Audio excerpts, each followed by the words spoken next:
যে শ্রুতি নাটকটি আমরা করতে চলেছি, লেখিকা এবং একটি চরিত্রের ভাষ্যে সোমামা নিজেই রয়েছেন, সোমাইজ, আমি রয়েছি সুদীপ্ত শেখর বৈদ্য। নাটকটির নাম বিশ্বাসঘাতক। ভালো কাজ খারাপ কাজ সমাজে সব ধরনের লোকই থাকে, তো সেখানে একজন ভালো কাজ করছেন, আরেকজন কিভাবে বাধা দিচ্ছেন, এই নিয়ে আমাদের ছোট্ট নাটক। আশা করি ভালো লাগবে। আমরা শুরু করছি আজকের নাটক বিশ্বাসঘাতক। নাটকটির দুটি চরিত্র, একটি হচ্ছে বড় মা, আরেকটি হচ্ছে মস্তান তাহের আলী। তো দুজনকে নিয়ে নাটক শুরু করছি আমরা আজকে বিশ্বাসঘাতক। একই একই তোমরা কারা?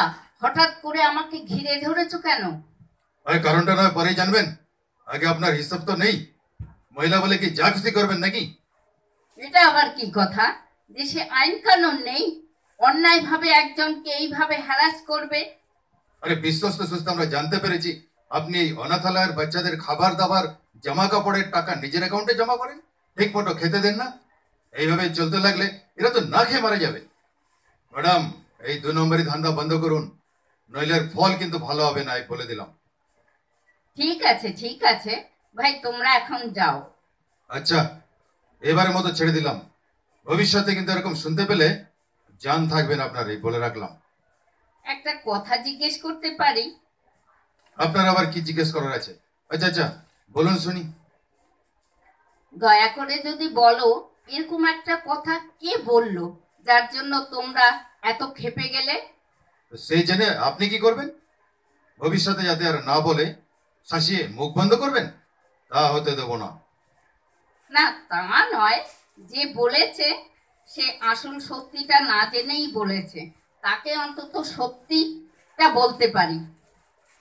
তবে বলেই ফেলুন সত্যিটা, আমরাও জানি। এই কে বলিস বল। হ্যাঁ, এইভাবে তো বলা যাবে না। আজ অনাথালয়ে তোমরা আসো, যে বলেছে তাকে নিয়ে আমরাও যারা তত্ত্বাবধানে আছি সবাই থাকবো। ঠিক আছে, বেঁচে গেলেন। ওই সময়টা তো বললেন না? এই 5টা নাগাদ এসো। তাহের আলী সদল বলে গেলেন আবার অনাথালয়। সেখানে ম্যাডাম, ম্যাডাম আছেন নাকি? হ্যাঁ হ্যাঁ, এসো। একটু অপরিষ্কার আছে, কেয়ারটেকার ছেলেটি নেই। আমি একটু কাজে একদিনের জন্য বাইরে গিয়েছিলাম, এসে দেখি ও নেই। কবে আসবে আমাকে বা অন্য কাউকে কিছু বলেও যায়নি। আপনি ফোন করেননি? হ্যাঁ করেছি, সুইচ অফ বলছে। ও ফেরত আসবে, আপনি সেই আশায় বসে আছেন? কেন, ওকে তোমরা চেনো নাকি? আরে কি বলছেন, চিনি মানে? আলবাত চিনি। আরে ওই তো নাটের গুরু। নাটের গুরু মানে? ঠিক বুঝলাম না তো। ওকে তো খুব ভালো ছেলে বলেই জানি, বহু বছর ধরে আছে এখানে, খুব বিশ্বাসী। এমনকি আমাদের ক্যাশ বাস্কেট চাবি ও অনেক সময় ওর কাছে থাকে। বাচ্চাদের দেখাশোনা, দোকান বাজার ওই সব করে। আরও 2জন ম্যাডাম আছেন, ওনারাও নতুন জয়েন করেছে। এই তো ওর দায়িত্বে আমি একটু কাজে গিয়েছিলাম, যদিও এসে আর ওর সাথে দেখা হয়নি। ফোন করার আর সময় পেলাম কোথায়? তার মধ্যেই তো তোমাদের রোষের মুখে পড়লাম। ঠিক আছে, তো এখন একবার করে দেখুন তো। হ্যাঁ হ্যাঁ, করছি। না, সুইচ অফ বলছে। তার মানে ব্যাপারটা যে ঘাপলা, তো বুঝতে পারছেন তো? ও ব্যাটা পালিয়েছে। দেখুন তো টাকা পয়সা ঠিকঠাক আছে কিনা।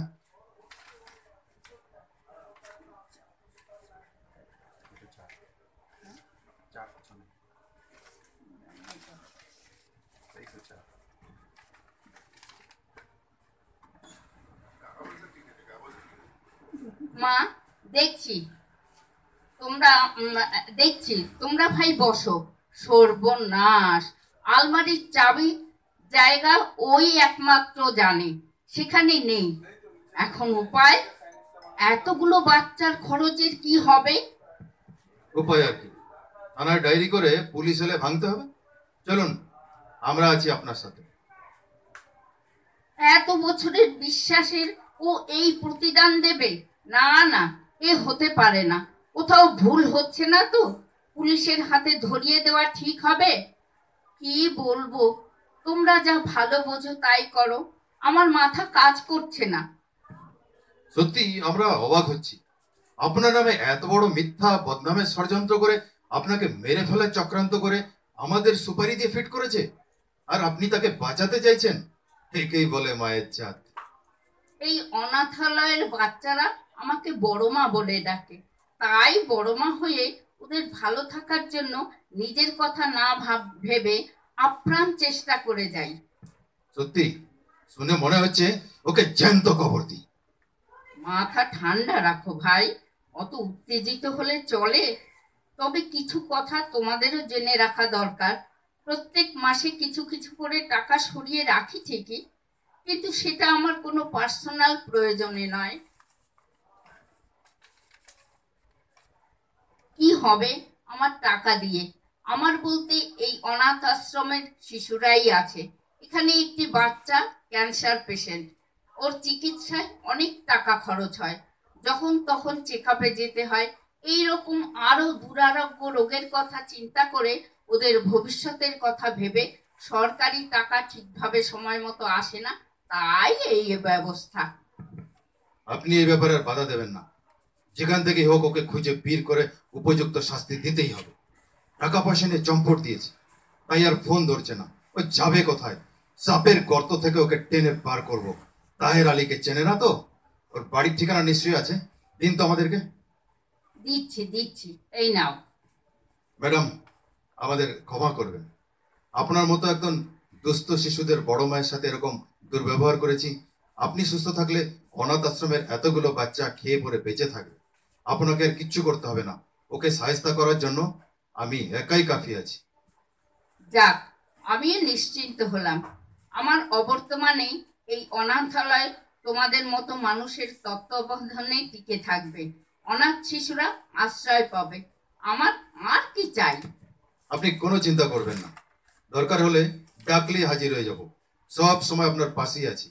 যাই, এবার কেয়ারটেকারের ঠিকানাটা কি কেয়ার করি। নমস্কার ম্যাডাম। তোমরাও একটা কথা শোনো, এই সমাজে তোমাদের মতো তাহের আলীদের খুব প্রয়োজন। অন্যায়ের বিরুদ্ধে রুখে দাঁড়ানোর জন্য তোমরাও ভালো থেকো। ধন্যবাদ। ধন্যবাদ।